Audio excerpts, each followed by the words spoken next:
Hello everyone, very good morning to all of you. I hope आप सभी fit and fine होंगे।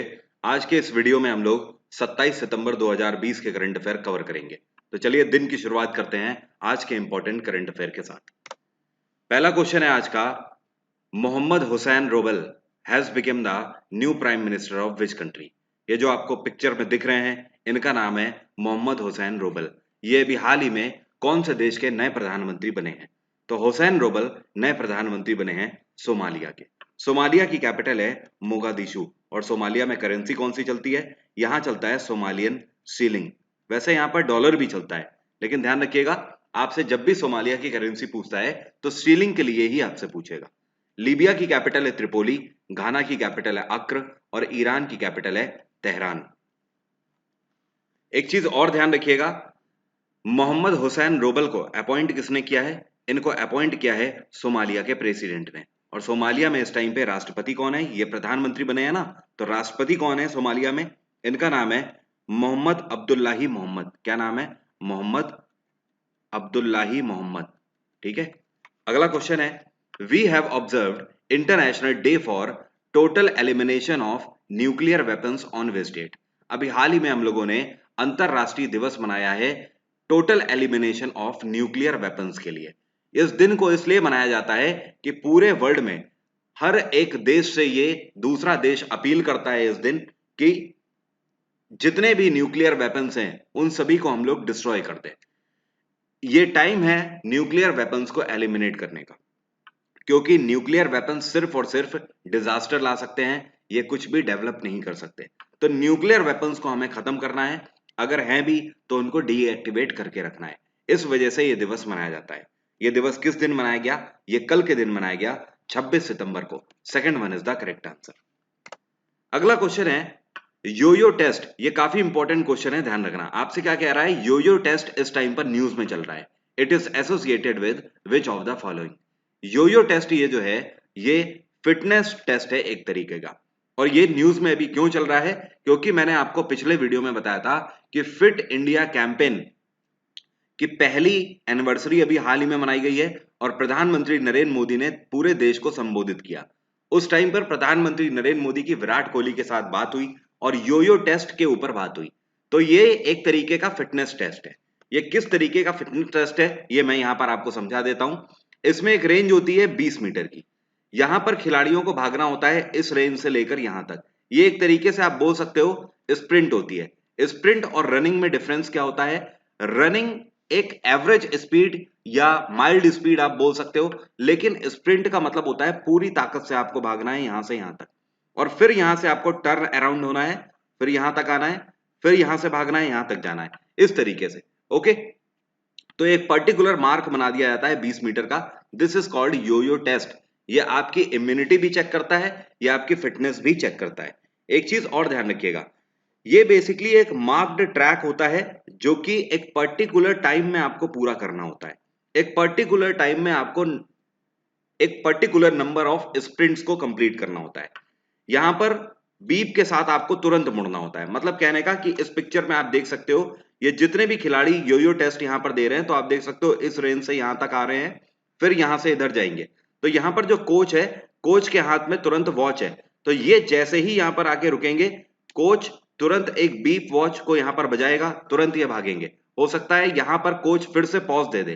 तो कहने का मतलब यह है कि इस 20 मीटर में भी बीच बीच में पॉज लगा दिए जाते हैं कई बार। तो आपको बीप के साथ तुरंत रुकना है, फिर आगे दौड़ना है, फिर रुकना है, फिर दौड़ना है। तो ये जो स्प्रिंट होते हैं बहुत तेजी के साथ कैलोरी बर्नआउट भी करते हैं, बहुत तेजी के साथ आपकी बॉडी को फिट भी करते हैं। इस वजह से ये योयो टेस्ट अभी न्यूज में चल रहा है, ध्यान रखिएगा। ये एसएससी, बैंक, आरआरबी, एनटीपीसी हर एक व्यक्ति के लिए इंपॉर्टेंट क्वेश्चन है, ध्यान रखना। अगला क्वेश्चन है, world pharmacist day is observed annually on which date. अभी हाल ही में हम लोगों ने वर्ल्ड फार्मासिस्ट डे कौन से दिन मनाया? वर्ल्ड फार्मासिस्ट डे हम लोगों ने मनाया 25 सितंबर को। कब मनाया? 25 सितंबर। इससे भी ज्यादा इंपॉर्टेंट है इस बार की थीम। साल 2020 की थीम थी इस बार ट्रांसफॉर्मिंग ग्लोबल हेल्थ। ये दिन क्यों मनाया जाता है? ये दिन अवेयरनेस फैलाने के लिए मनाया जाता है। किसके लिए? जो फार्मासिस्ट जो होते हैं, इनका हमारी हेल्थ के इंप्रूवमेंट में क्या योगदान होता है, इस वजह से एक तरीके से इनको ट्रिब्यूट होता है ये दिवस। The 51st edition of international film festival of India postpone to which year? साल 2020 में होना था international film festival of India, अब ये नहीं हो रहा है, ये कौन से ईयर में पोस्टपोन कर दिया गया है? तो आपको ध्यान रखना है, साल 2020 वाला इंटरनेशनल फिल्म फेस्टिवल अब होगा 2021 में, अगले साल होगा। और अगले साल कौन से मंथ में होगा? तो ध्यान रखिएगा, ये जनवरी के महीने में होगा। 16 से लेकर 24 जनवरी तक इसको आयोजित किया जाएगा। इससे भी ज्यादा इंपॉर्टेंट थिंग आपको ध्यान रखनी है कि ये जो 51st एडिशन होने जा रहा है international film festival of India का, इसका वेन्यू क्या है? तो आप देख सकते हो, इसका वेन्यू है गोवा। गोवा में इसको आयोजित किया जाएगा। Which Bollywood actor has been appointed as the brand ambassador of Acer India? Acer जो कि एक टेक्नोलॉजी कंपनी है, ये बेसिकली लैपटॉप्स बनाते हैं और भी कई सारे इलेक्ट्रॉनिक गैजेट्स बनाते हैं। तो एसर इंडिया ने अभी हाल ही में किस बॉलीवुड एक्टर को अपना ब्रांड एम्बेसडर नियुक्त किया है? एसर इंडिया के नए ब्रांड एम्बेसडर बने हैं सोनू सूद, ध्यान रखिएगा। एसर की बात करें तो एसर का हेडक्वार्टर क्या है? इसका हेडक्वार्टर है ताइपी। ताइपी, ठीक है, ताइवान की कैपिटल है ताइपी। एसर की स्थापना कब करी गई थी? 1976 में इस कंपनी की स्थापना करी गई। और एसर के इस टाइम पे सीईओ कौन है? इनका नाम है जेसन चेन। क्या नाम है? Jason Chen. अगला क्वेश्चन है, who has been appointed as an adviser of Khadi and village industries commission? आपसे कह रहा है खादी और ग्रामोद्योग आयोग के अभी हाल ही में नए सलाहकार के रूप में किसको अपॉइंट किया गया है? या इंग्लिश में बोले तो khadi and village industries commission के नए एडवाइजर के रूप में किसको अपॉइंट किया गया है? तो खादी और विलेज इंडस्ट्रीज कमीशन के नए एडवाइजर सुनील शेट्टी बनाए गए हैं, ध्यान रखना है। अब केवीआईसी की अगर हम बात करें तो केवीआईसी की स्थापना कब करी गई थी? 1956 में इसकी स्थापना करी गई थी। ध्यान रखिएगा, केवीआईसी कॉन्स्टिट्यूशनल बॉडी नहीं है, ये स्टैचुरी बॉडी है। 1956 में इसकी स्थापना करी गई। इसका हेडक्वार्टर है मुंबई। और केवीआईसी के इस टाइम पे चेयरपर्सन कौन है? ये हैं विनय कुमार सक्सेना। विनय कुमार सक्सेना। अगला क्वेश्चन है, सेफ पे। अभी इस टाइम पर सेफ पे न्यूज में चल रहा है। Safe pay a contactless debit card based payment facility will be launched by which bank? ये कौन सा बैंक है जो कि बहुत जल्द contactless debit card based payment facilities को लॉन्च करने जा रहा है? ये बैंक है आईडीएफसी बैंक। अब देखो, ये सेफ पे है क्या? सेफ पे का मतलब है, आप लोग अभी तक देखते हो आपके पास डेबिट कार्ड होता है, वो भी वायरलेस डेबिट कार्ड होता है। आप में से कई लोग उसको यूज भी कर रहे होंगे। ये मशीन होती है जिसको हम लोग बोलते हैं पॉस टर्मिनल। क्या बोलते हैं? POS terminal.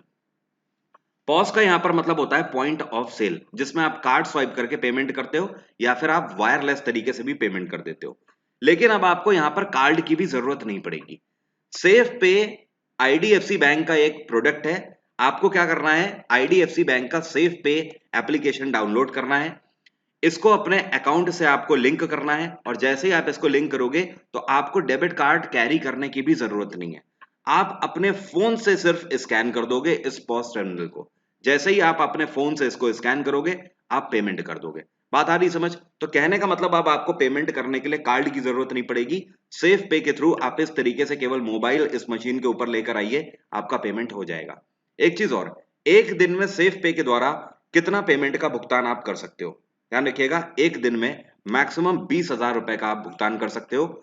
ये क्वेश्चन बैंक वालों के लिए ज्यादा इंपॉर्टेंट है, ध्यान रखना। बैंक में थोड़ा सा डिटेल में क्वेश्चन पूछ देता है फाइनेंस में, तो बैंक वाले ये भी ध्यान रख रहे हैं, आईबीपीएस वाले, कि एक दिन में कितना मैक्सिमम ट्रांजेक्शन कर सकते हो सेफ पे से? 20,000 रुपए तक का मैक्सिमम ट्रांजेक्शन कर सकते हो। आईडीएफसी बैंक का हेडक्वार्टर क्या है? इसका हेडक्वार्टर है मुंबई। आईडीएफसी बहुत पुराना बैंक नहीं है, अभी नया बैंक है। 2015 में इसकी स्थापना करी गई थी। और आईडीएफसी बैंक के सीईओ है इस टाइम पे वी वैद्यनाथन। क्या नाम है?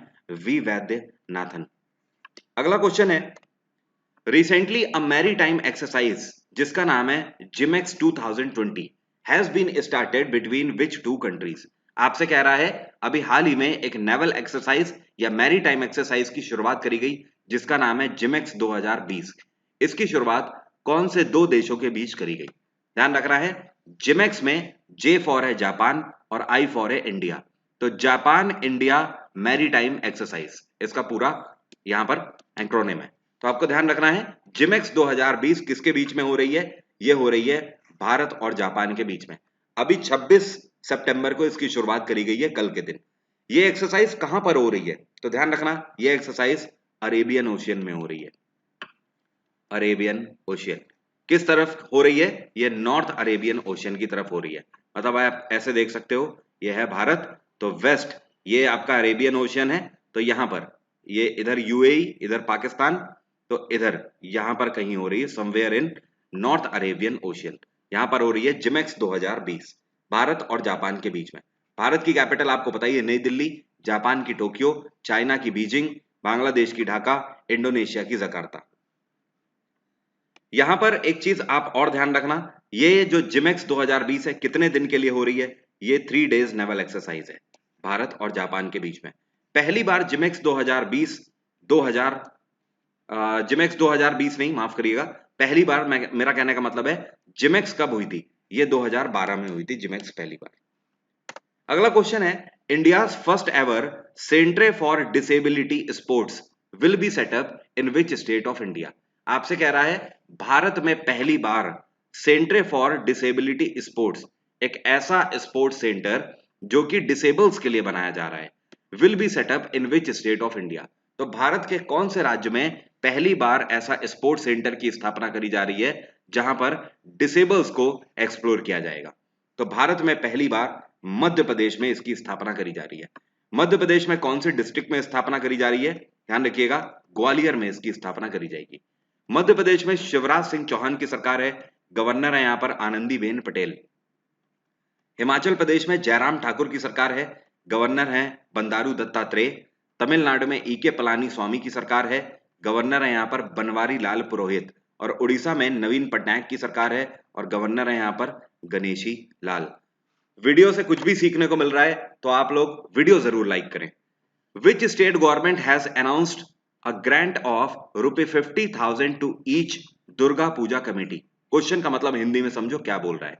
आपसे कह रहा है ये कौन सी राज्य सरकार है जिसके द्वारा अभी हाल ही में फैसला लिया गया कि जितनी भी दुर्गा पूजा कमेटी हैं उन सभी को सरकार की तरफ से 50-50 हजार रुपए का योगदान दिया जाएगा। मतलब ये कौन सी राज्य सरकार है जो कि अपने राज्य के अंदर इस बार होने वाली दुर्गा पूजा में जितनी भी दुर्गा पूजा कमेटीज हैं हर कमेटी को 50-50 हजार रुपए से सहयोग करेगी। यह है ममता बनर्जी की सरकार। वेस्ट बंगाल सरकार ने यह फैसला लिया है कि हर कमेटी को 50,000 रुपए की वित्तीय सहायता सरकार की तरफ से दी जाएगी। इतना ही नहीं, वेस्ट बंगाल के स्टेट इलेक्ट्रिसिटी बोर्ड की तरफ से भी यह अनाउंस किया गया है कि हर दुर्गा पूजा कमेटी जो कि दुर्गा पूजा को ऑर्गेनाइज करेगी उसमें जितनी भी बिजली की खपत होगी 50% बिजली का जो बिल होगा वो डिस्काउंट दे दिया जाएगा उस पर। बात आ रही है समझ? तो एक बार पूरी चीज फिर से समझो। वेस्ट बंगाल में ममता बनर्जी ने अनाउंस किया कि हर एक दुर्गा पूजा कमेटी को 50,000 रुपए का योगदान दिया जाएगा और राज्य का जो स्टेट इलेक्ट्रिसिटी बोर्ड है इनकी तरफ से जितना भी बिल आएगा हर कमेटी का उसका 50% ऑफ कर दिया जाएगा। केवल 50% इलेक्ट्रिसिटी बिल देना होगा दुर्गा पूजा कमेटी को। वेस्ट बंगाल में ममता बनर्जी की सरकार है, गवर्नर है जगदीप धनखड़। उत्तर प्रदेश में योगी आदित्यनाथ की सरकार है, गवर्नर है आनंदीबेन पटेल। गुजरात में विजय रूपानी की सरकार है, गवर्नर है यहाँ पर आचार्य देवव्रत। महाराष्ट्र में उद्धव ठाकरे की सरकार है, गवर्नर है भगत सिंह कोश्यारी। अगला क्वेश्चन है, prime minister Narendra Modi has addressed which edition of United Nations General Assembly on 26 of September 2020। कल के दिन यूनाइटेड नेशंस जनरल असेंबली को एड्रेस किया प्रधानमंत्री नरेंद्र मोदी ने। इस बार प्रधानमंत्री नरेंद्र मोदी के द्वारा कौन सा एडिशन यहां पर एड्रेस किया गया, तो यूनाइटेड नेशन जनरल असेंबली का इस बार 75वां संस्करण आयोजित किया गया है, ध्यान रखना है। Indian railway has extended pact with which IIT to modernization of rail infrastructure. Question का मतलब यह है कि भारतीय रेलवे के द्वारा अभी हाल ही में यह कौन सा आईआईटी है जिसके साथ पैक्ट जो है ये आगे और बढ़ा दिया गया है। मतलब अभी तक इस आईआईटी के साथ इंडियन रेलवे का पैक्ट था, अब इस पैक्ट को आगे के लिए और एक्सटेंड कर दिया गया है, मतलब आगे और चलेगा ये पैक्ट। ये पैक्ट क्यों है? क्योंकि ये आईआईटी रेल के इंफ्रास्ट्रक्चर को डेवलप करने में इंडियन रेलवेज की मदद कर रहा है। ये आईआईटी है आईआईटी, माफ करिएगा यहां पर ऑप्शन ही नहीं दिया हुआ है, मैंने जिससे टाइप कराया हुआ है उसने यहाँ पर टाइप नहीं किया है। Actually the correct answer is IIT Kanpur. ठीक है, क्या आंसर है? कानपुर। इसके लिए माफी चाहता हूं मैं, इन सभी को मैं काट देता हूं ताकि आपको ध्यान रहे। ठीक है, यहाँ तो this is IIT Kanpur. IIT Kanpur और इंडियन रेलवेज के बीच में पैक्ट साइन था, तो अब इस पैक्ट को एक्सटेंड कर दिया गया है इंडियन रेलवे के द्वारा। आईआईटी कानपुर आगे भी इंडियन रेलवेज के इंफ्रास्ट्रक्चर को डेवलप करने में या मॉडर्नाइज करने में मदद करता रहेगा। इंडियन रेलवे की स्थापना 1853 में करी गई थी। इंडियन रेलवे का हेडक्वार्टर है नई दिल्ली। इंडियन रेलवे के पहले सीईओ अपॉइंट किए गए कुछ टाइम पहले विनोद कुमार यादव, इसी महीने की शुरुआत में। और Vinod Kumar Yadav Indian railway board के चेयरपर्सन भी है। आज की बात यहीं तक रहेगी। आप सभी को बता दूं, कल मैंने ये वाली क्लास ले ली थी जिसमें मैंने आपको टाइप्स ऑफ रिट पढ़ाए थे। जिन लोगों ने भी ये क्लास नहीं देखी है, ये क्लास जरूर देख लो। एग्जाम के पॉइंट ऑफ व्यू से बहुत इंपॉर्टेंट है। लगातार पॉलिटी में कई बार क्वेश्चन बनते रहते हैं रिट से।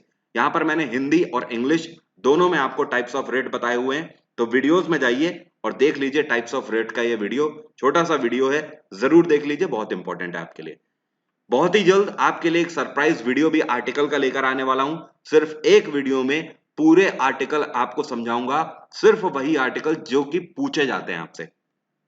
अगर उसको कर लिया तो आर्टिकल की टेंशन ही खत्म है। आज की बात यहीं तक। Thank you so much. ऐसे लोग जो कि मेरा टेलीग्राम चैनल ज्वाइन करना चाहते हैं, जहां से आपको फ्री ऑफ कॉस्ट मेरे टेलीग्राम से मिल जाएंगी जितनी भी पीडीएफ है जीएस की, तो वीडियो के डिस्क्रिप्शन में जाइए, मैंने वहां पर टेलीग्राम चैनल का लिंक दिया हुआ है, वहां से आप मेरा टेलीग्राम ज्वाइन कर सकते हैं। Thank you so much. Have a nice day. Take care. Bye bye. आपका दिन मंगलमय हो।